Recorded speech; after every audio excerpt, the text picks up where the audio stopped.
Hey, Gemini, welcome to your October reading. I'm Madeline, if we haven't met before, and if we have met before, welcome back. So, I am very excited to get into the story of what's going on for my Gemini friends and family this month. And I want to give you a couple of astrological touchstones before we get into the reading. So, if you didn't already know, Gemini, which you probably did, you're a Gemini, this is the month of eclipses. So we've got a solar eclipse, which is like a new moon on steroids, right? Kicks off a 6-month wormhole of like massive change and possibility.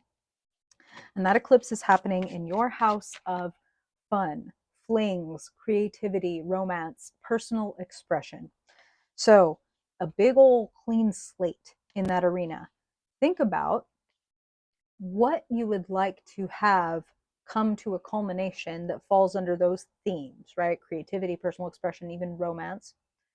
What would you like to see come to fruition in 6 months? There will be a corresponding full moon in Libra during Aries season next March. So it's like, what is showing up, whether in my intuition or in my external reality, that is asking for attention around that eclipse, right? And then at the end of the month, we've got a lunar eclipse, which is like a full moon on steroids and kicks off its own 6-month cycle of diminishment, right? Until the new moon, the corresponding new moon next year. So that lunar eclipse is happening in Taurus, and that is happening in your house of endings, unfinished business, that which erodes or is eroding. So if you've got any, loose ends, any skeletons in your closet that you need to call in for, family meeting and find out what their needs are so that they don't need to hide in there, they can come right out and say it. That is going to be to your benefit. It's happening October 28th. And I will be talking more about both of those eclipses in some video horoscopes that I'll be putting up in the weeks ahead. So tune back in next Sunday, October 8th. Your solar eclipse horoscopes will be up to get you prepared for the upcoming one. Okay. So let's get into your cards, shall we? Spirit and I have already been talking. Those that seek the love and liberation of all beings. What do my Gemini people need to know for their highest good? What's coming up for Gemini, Sun, Moon, Rising, Venus, Mars, Stellium people? Gemini, the month of October, Spirit, what do you want to share with Gemini for their highest good? What themes are showing up for them? And how do you want them to show up for their highest good, for their greatest future, their best shot at joy, fulfillment, peace, abundance, love, adventure? How can Gemini enjoy and fulfill their curiosity in the month of October for their highest good? Where can they move for the greatest outcomes? Wow. I haven't seen where she's going to fall, but where can they move for the greatest outcomes? Whee, just about anywhere. That's great. Okay, let's see how many cards we got here. Have I said how happy I am to see you? It's true. I'm so happy to be back. Gemini in October. Powerful changes coming. All right. Hey. A sweet way to start. I'll be placing your reading right up here, Gemini, so you can see everything that I'm seeing. Massive change. Eclipses be eclipsing stuff. Wow.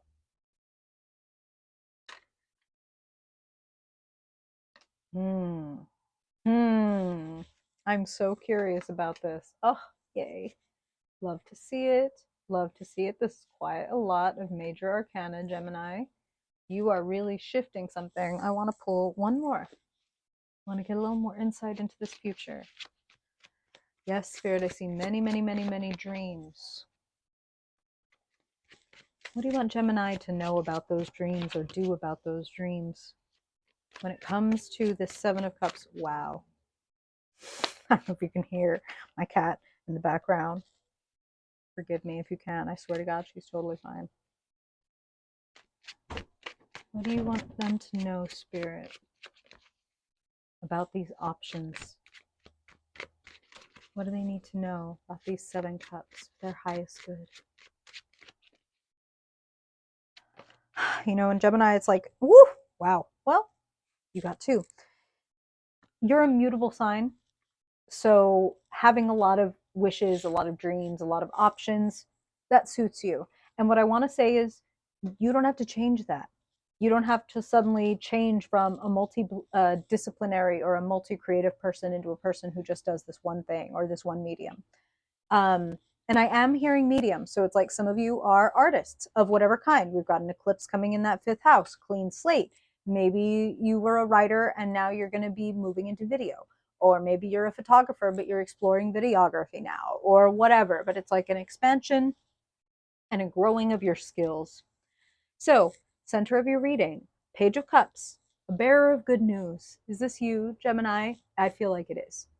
It's like, be sweet, be open hearted, be as innocent as you can be. I know that sounds weird and that's like a loaded word. What I mean is, if anybody's trying to get you to like harden up or, you know, not be so feely, fuck them. How can I be more clear? I feel like you are safe to be innocent and vulnerable and open. So when it comes to like, you want to, like, from everything from, I want to make a declaration of a crush, 5th house things. You know, it's not like I'm in love with you. That's like 7th and 8th house shit. We're talking about 5th house, like you're cute, or I've got a crush, or do you want to go out sometime, or whatever. Um, Anything from that to like telling the cashier at the store that like you love their glasses or their hair is really cool or whatever it is. It's like share that good stuff you've got. Share that sweetness you've got, that open heart. It's a spirit's talking about like when you throw it out it comes back. So sharing that sweetness you can expect to receive. So the Page of Cups is crossed by the 6 of Swords, movement, moving on, very specifically, moving on from difficult or heavy situations to a lighter, brighter, clearer path. We love to see that. Hermit is sitting in your recent past. You wouldn't be moving on if it weren't after, you know, a lot of self-reflection.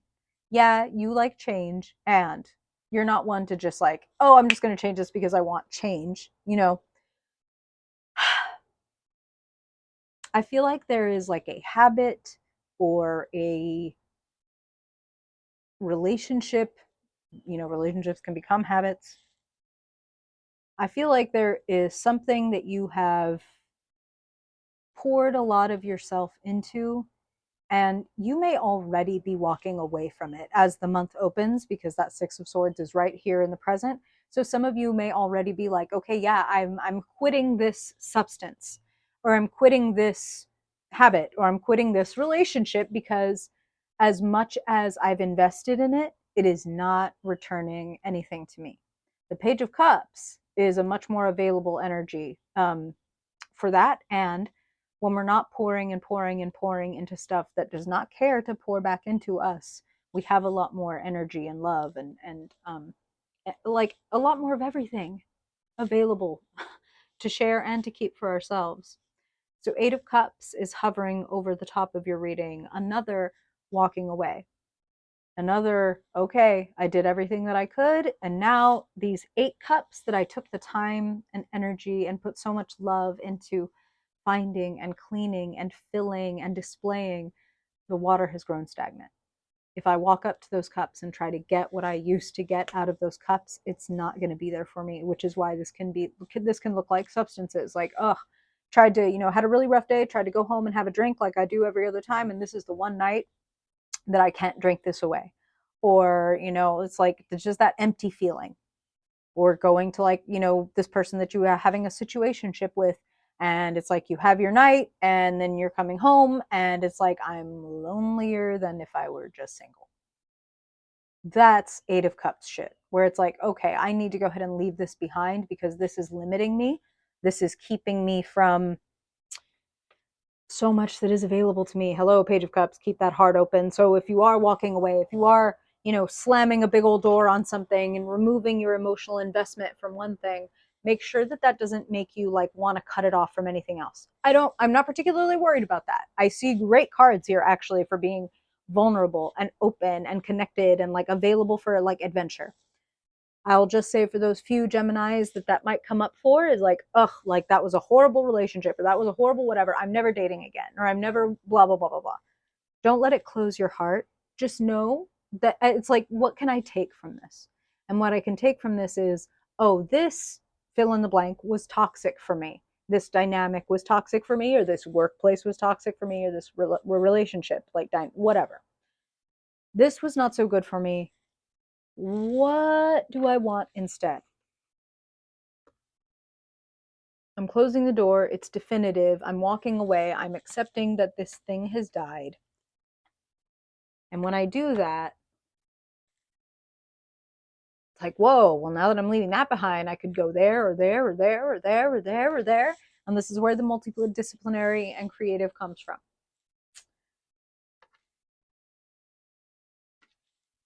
So this is the little triad sitting in your future.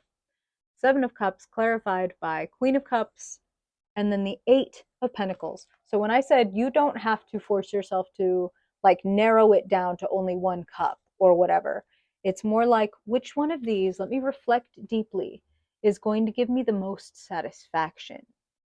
And let me begin to pour there and see what happens, because when I'm filled with satisfaction, I will be filled with more energy to start bringing in second cup, third cup, fourth cup, fifth cup, blah, blah, blah, blah, blah. Infinite cups. You're the queen of fucking cups. For me, Queen and King have nothing to do with sex and gender, everything to do with personality type. So you're graduating from a page to a queen through your willingness to let go of that which is stagnant and needs to fall off. It's like when you clip an old or sick or dying branch off of a plant. Spirit is bringing this up. It's like when you do that, you allow the plant to put that energy, and plants put a lot of energy into like, ooh, this branch is sick or broken or whatever it is. So we got to send a lot of energy to it because it's not doing well. When you cut that off and let the plant just go ahead and like, okay, well, we're just going to heal this, then it's allowed to give a lot more energy to the rest of the plant. And suddenly there's like a growth spurt right after you do that. That's what Spirit's talking about for you. When you cut loose that which is stagnant or just kind of dragging dead weight, Death card, Eight of Cups, Six of Swords, very possible.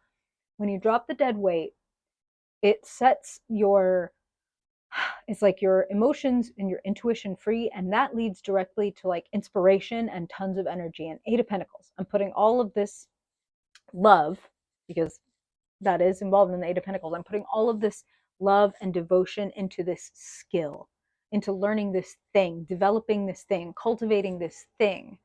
And as I put my time and effort and energy, this is like the tradesperson who shows up and works at their trade or their skill every single day, and they are seeing like, oh, I'm on the edge of what they would call mastery, right? When we talk about like the master and the apprentice, this is the apprentice who is right on the edge of becoming a master.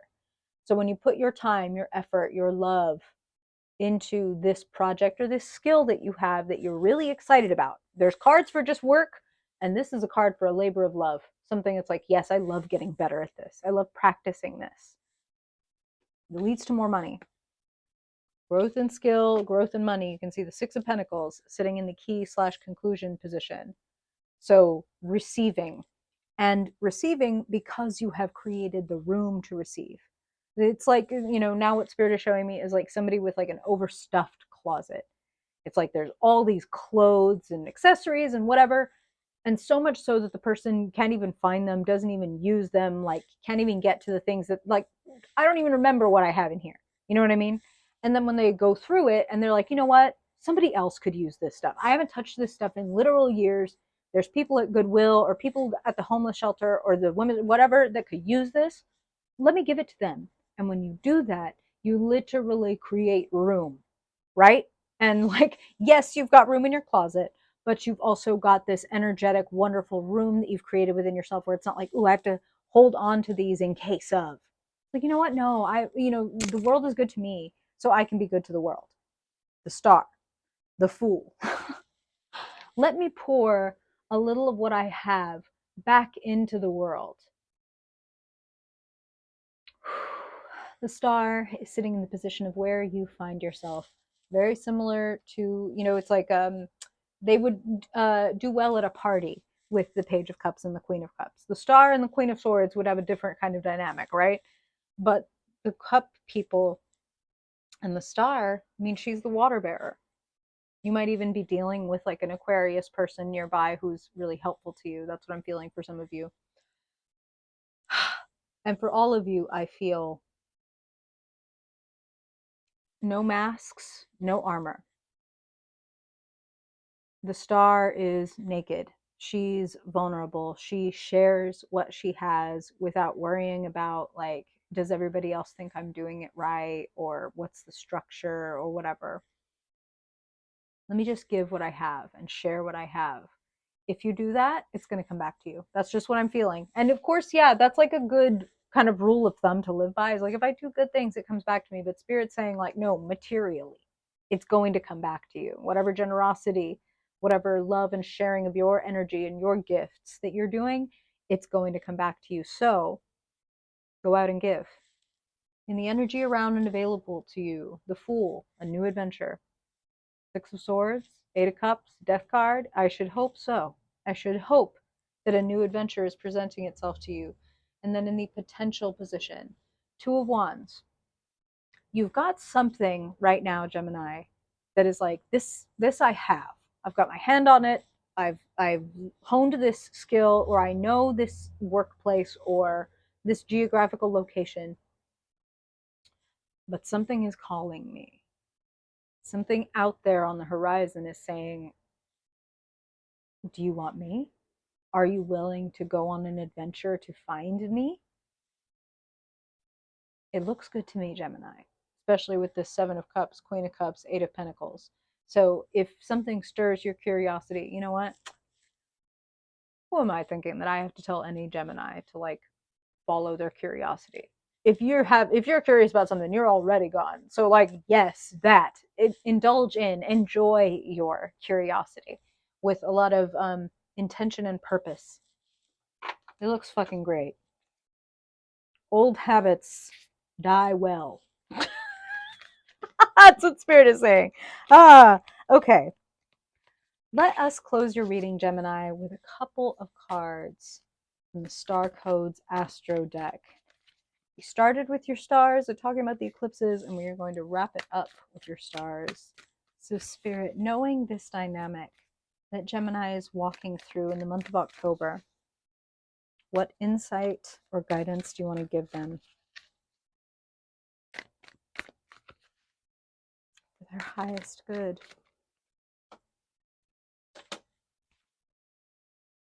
Wow.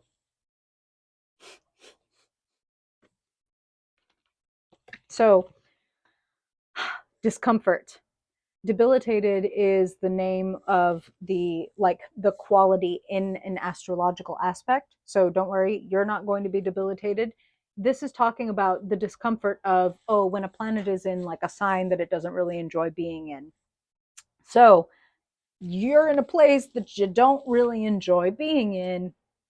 Go ahead and walk away and make an entrance at the new spot. The ascendant is where the rising sun is. So where is your sun rising? Walk toward that. If you are in a place where you are not able to do your best work, be your best person, your best self, make plans to make a grand exit so that you can make a grand entrance. See it showing up for you. Excited for you, Gemini. Do you know what this is? Do you already maybe have an idea of like what this whole transition is? Maybe you're already in the middle of it. Like I said, some of y'all are already done. Very curious to hear if you would like to share in the comments below. And if this really vibrated with you and you would like a personal reading, you can visit my website, madelinethevillagewitch.com, or check out the description box. All of the stuff will be in there too. Thank you for being here, Gemini. I really hope this reading serves you well now and into the future. And if I don't see you in your video horoscope next Sunday, then I hope I will see you in your mid-month reading. Bye, Gemini.